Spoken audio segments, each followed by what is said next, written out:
CLA is based on the A-Class hatchback, but its sleek lines come straight from the larger CLS. It's one of the most aerodynamic cars on the road, and one of the most eye-catching.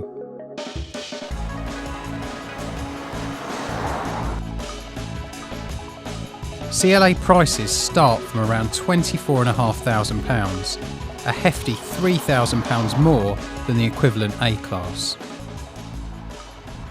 Style doesn't come cheap then, and the CLA 220 diesel that I'm driving today costs nearly £30,000. For that you get 168 brake horsepower and 0 to 60 in about 8 seconds.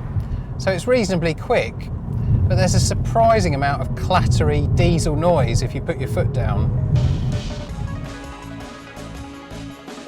Mercedes claims an impressive 62.8 miles per gallon for the 220 diesel.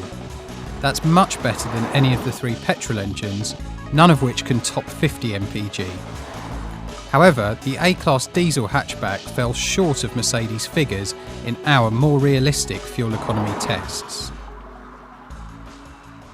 All CLAs come with a 7-speed dual-clutch auto, and while it's not the most quick-witted gearbox, its laid-back character suits this diesel engine well.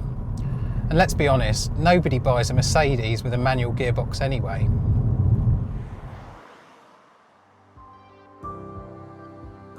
Inside, the CLA feels worthy of its premium price tag. All models come with a media system that allows you to display apps from your phone on the central screen. But the real highlight is all the safety kit.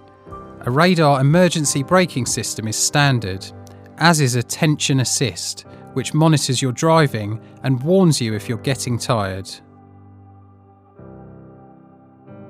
Here in the front, the CLA is fairly comfortable.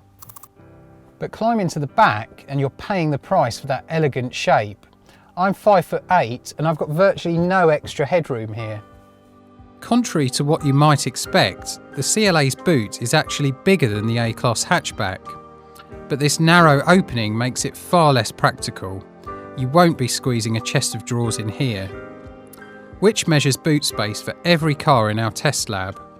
Click the link to find out more about how we test.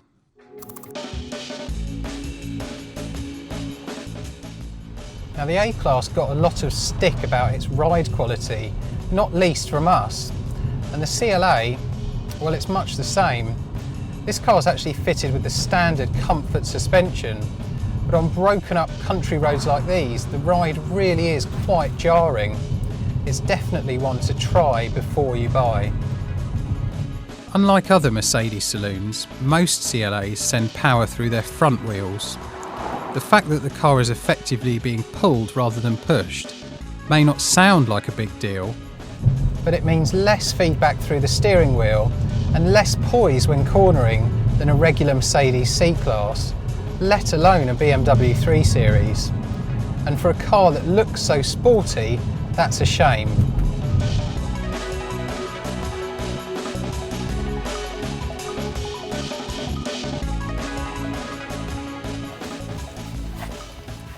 The CLA is far from perfect then. It's expensive, there's not much room in the back, and the ride is rock hard.